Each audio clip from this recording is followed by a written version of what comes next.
Ash Naz Imbatu, Ash Naz Prakatuluk, Ad Borsum Ishi Krimpatul. A obra de Tolkien é formada por contrastes poderosos. A amizade de Sam e Frodo contra a influência corrupta de Gollum e do Um Anel, a sabedoria humilde de Gandalf contra o intelecto ambicioso de Saruman, e a simplicidade dos hobbits, que inverte a lógica do heroísmo clássico ao serem os principais heróis contra as forças de Sauron. Todos os simbolismos que essas histórias e personagens carregam ressoam de volta para a mais antiga de todas as batalhas, a do bem contra o mal. E sendo Tolkien um católico convicto, ele inseriu fundamentos profundamente cristãos em cada elemento do legendário, inclusive nas forças malignas que nele habitam. E foi com base nessa ideia que surgiu uma adaptação desse universo que focou especificamente nessas forças sombrias que assombram a Terra-média. Só que essa adaptação não está em séries nem em filmes, e sim na música. Mas eu também não estou falando do clássico disco Nightfall in the Middle-earth do Blind Guardian, e sim de um estilo musical conhecido por blasfêmias e idolatria a tudo que é considerado satânico e anticristão, o black metal.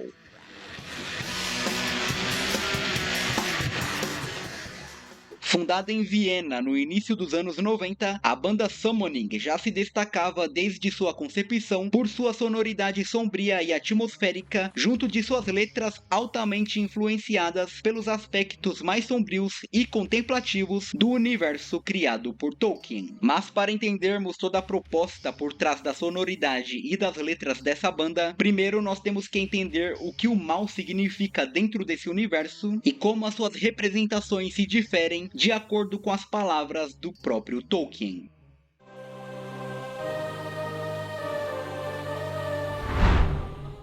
Havia Eru, o único, que em Arda é chamado de Ilúvatar. A influência do cristianismo não está apenas em simbolismos e metáforas inseridos dentro das histórias da Terra-média. Ela faz parte da própria gênese de todo aquele universo, personificada na imagem de Eru Ilúvatar e na canção dos Ainur, os seus anjos que moldam o mundo. E como sabemos, de acordo com a escatologia cristã, havia um anjo que, guiado por orgulho e revolta, se voltou contra o próprio Criador. Mas a forma como Tolkien representa esse dilema em sua obra possui muito mais substância e camadas do que é comum de se ver nas diversas releituras e interpretações da queda de Lúcifer. E isso se dá principalmente pelo fato de Tolkien não acreditar na existência de um mal absoluto.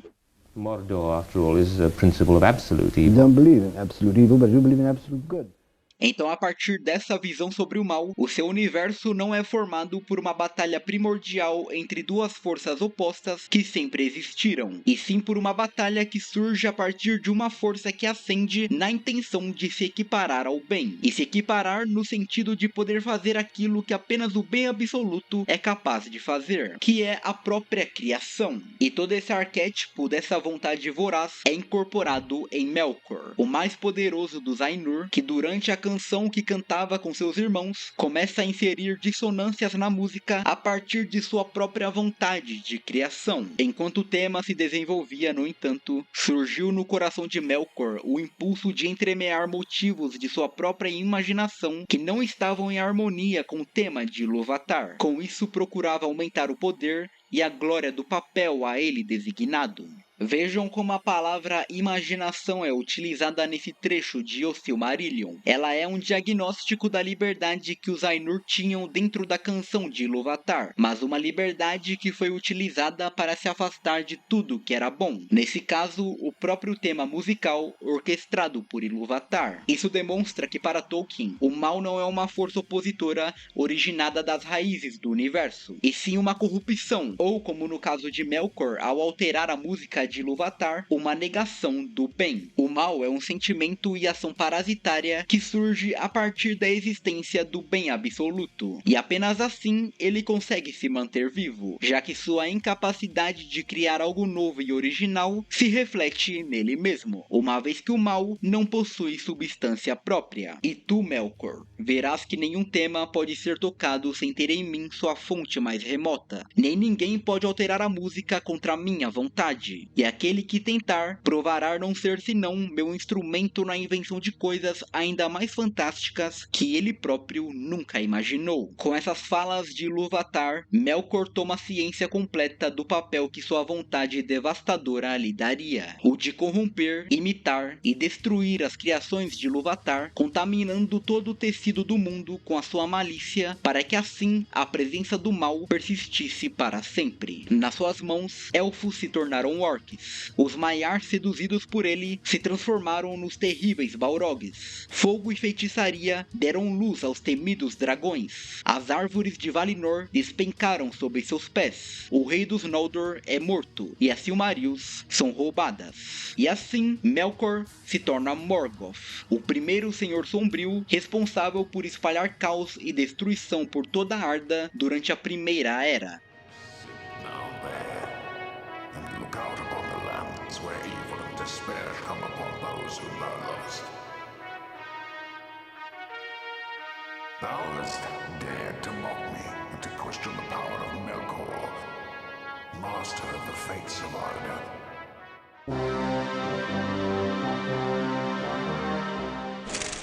Apesar do seu legado maligno, Morgoth não possui o monopólio da perversão da bondade do mundo, mas apenas representa uma faceta dela. Por conta de sua origem de grandiosidade cósmica, o mal que ele representa não advém de uma falta ou negação de valores morais mundanos. Ele advém da queda da graça, ou seja, a sua maldade é metafísica e está entranhada na própria existência, como bem diz Tolkien em O Anel de Morgoth, onde ele descreve o poder e essência de Morgoth como algo que foi derramado no mundo inteiro. Morgoth é o mal que desequilibra a ordem cósmica, e não busca apenas conquista e domínio, e sim o caos e a ruína universal. E é por isso que mesmo após a sua derrota, o mundo continua irremediavelmente corrupto. E é nessa corrupção que permanece que o seu sucessor inicia sua própria jornada de ascensão. Sauron traz uma nova leva de nuvens sombrias que encobrem a Terra-média, mas seus objetivos são metódicos e racionalizados. Ele busca união e ordem, e não caos e destruição, mas essa unificação e ordem absoluta só poderia vir a partir da subserviência de todos diante da sua vontade. Mas lembrem-se, não existe mal absoluto, e esse apreço por ordem e coordenação era uma das maiores virtudes de Sauron quando ele era apenas um Maiar conhecido como Mairon. Mas foram essas mesmas virtudes que culminaram na sua queda quando sua busca por ordem foi convertida em desejo por controle absoluto, coisa que Melkor explorou quando Sauron se tornou seu tenente. Então percebam que mais uma vez o padrão na origem do mal se repete através de uma vontade que desvirtua algo que era originalmente bom. E enquanto com Morgoth essa maldade tinha uma escala metafísica, com Sauron a maldade é mais terrena, mas tão nociva quanto. Assim como a serpente do Éden, ele é malicioso e traiçoeiro, e manipula todos à sua volta a favor de seus objetivos até alcançar a criação do Um Anel, a encarnação de sua vontade, poder e essência em um objeto físico. E apesar de sempre dizer que não existe mal absoluto, Tolkien afirma que Sauron é o único personagem que chega perto de representar uma vontade inteiramente má. Ou seja, ele foi criado bom, mas corrompido de uma forma tão radical que se aproxima do que seria um mal absoluto. E olhando por esse lado, é quase como se a grande criação que Morgoth sempre quis fazer fosse o próprio Sauron, que é o mais perto que temos de um mal absoluto dentro desse universo. Mas aí também é mais uma interpretação minha do que algo que o Tolkien tenha dito ou dado a entender em suas cartas e anotações. Mas por que eu passei por toda essa explicação antes de começar a falar sobre a adaptação de Senhor dos Anéis criada pela banda Summoning? Basicamente é porque essa banda faz parte de um subgênero do black metal, que por sua vez é uma vertente dissonante dentro do próprio metal, que busca criar uma atmosfera maligna e profana a partir de uma sonoridade propositalmente crua e suja que perverte tudo que é visto como virtuoso dentro dos gêneros mais melódicos e técnicos do metal. Ou seja, assim como Morgoth e Sauron, o black metal é capaz de transformar algo belo e harmonioso em algo obscuro e macabro. Mas e se eu te disser que é possível encontrar beleza e qualidade até mesmo em algo que não foi criado com esse propósito?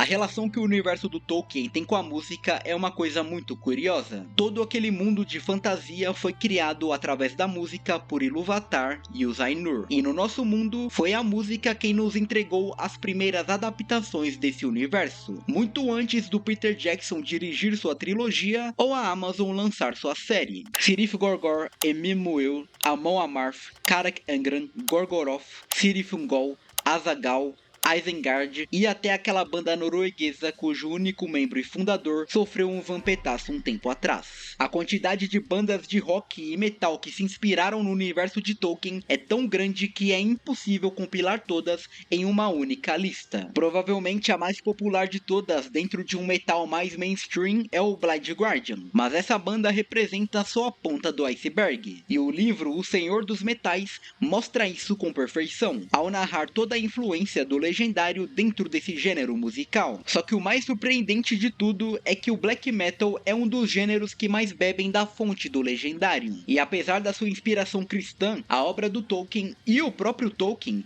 são muito apreciados e respeitados dentro do black metal. E foi com esse respeito e admiração que os austríacos conhecidos como Protector, Silenius e Trifixion fundaram o Summoning nos anos 90, iniciando sua discografia com uma trilogia dedicada aos dois Senhores Sombrios e seus súditos, onde cada disco possuía o nome de uma de suas principais habitações e fortalezas.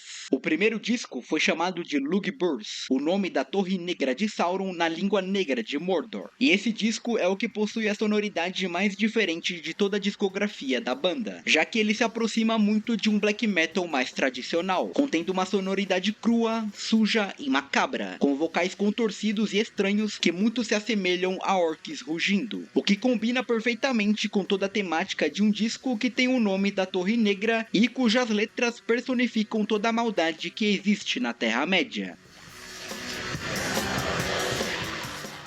Em músicas como Flight of the Nazgûl, os reis dos homens que foram corrompidos pelos anéis entregues por Sauron são os protagonistas da história contada, e descrevem os horrores e o assombro que suas presenças causam. Mas já em seu segundo disco, a banda faz uma mudança em suas composições que irá determinar o caminho de todos os álbuns seguintes da discografia. Agora com apenas Protector e Silenius na formação, Minas Morgul chegou trazendo uma sonoridade mais atmosférica, com a presença constante de teclados sinfônicos e vocais ecoantes que narravam as histórias mais sombrias da Terra-média. Em músicas como Lugburs, temos Sauron como narrador, onde ele expressa sua ambição maligna de espalhar a sua vontade sobre a Terra-média. Já em Ungoliant, Morgoth assume a narração da letra, que evoca a aranha Ungoliant que destruiu as árvores de Valinor ao seu lado.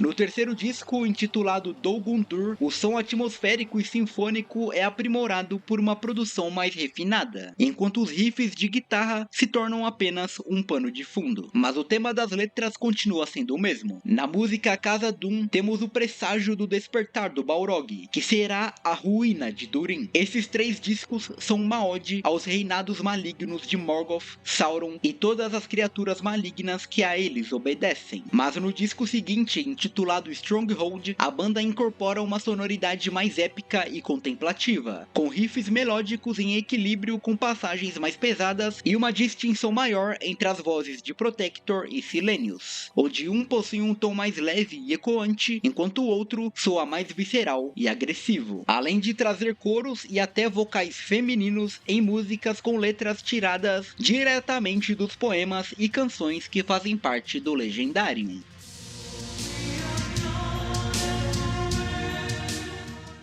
Só que é com o álbum Land Mortal Hero Single Frame que a banda finalmente estabelece um estilo definitivo e se torna algo único dentro do black metal. Abraçando diversos elementos do Dungeon Synth, Summoning passou a criar canções que passeiam da mais abissal das atmosferas até o clímax épico de uma grande batalha. Os elementos de black metal se tornaram um aspecto secundário, e o uso de teclados, sintetizadores, percussão e coros passaram a protagonizar as músicas, que agora não apenas exploram outros aspectos do universo de Tolkien, como também usam trechos de diálogos tirados diretamente das adaptações para rádios de O Senhor dos Anéis, para assim aprimorar ainda mais a atmosfera das histórias contadas.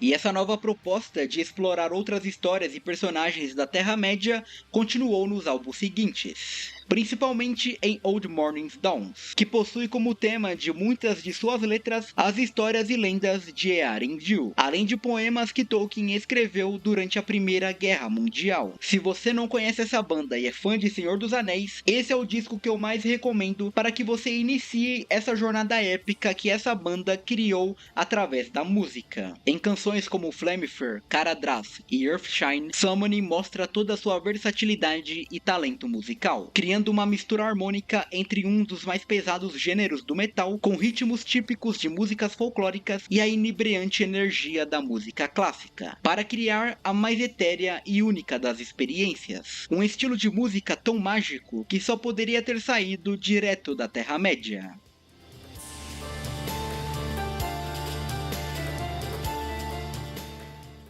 Se você gostou do vídeo, deixa seu like, compartilha com os amigos e hype o vídeo. Além de, claro, se inscrever no canal. Eu sou o Bantin e tô sempre trazendo um vídeo novo aqui pra vocês. Então é isso, um beijo, um abraço e falou!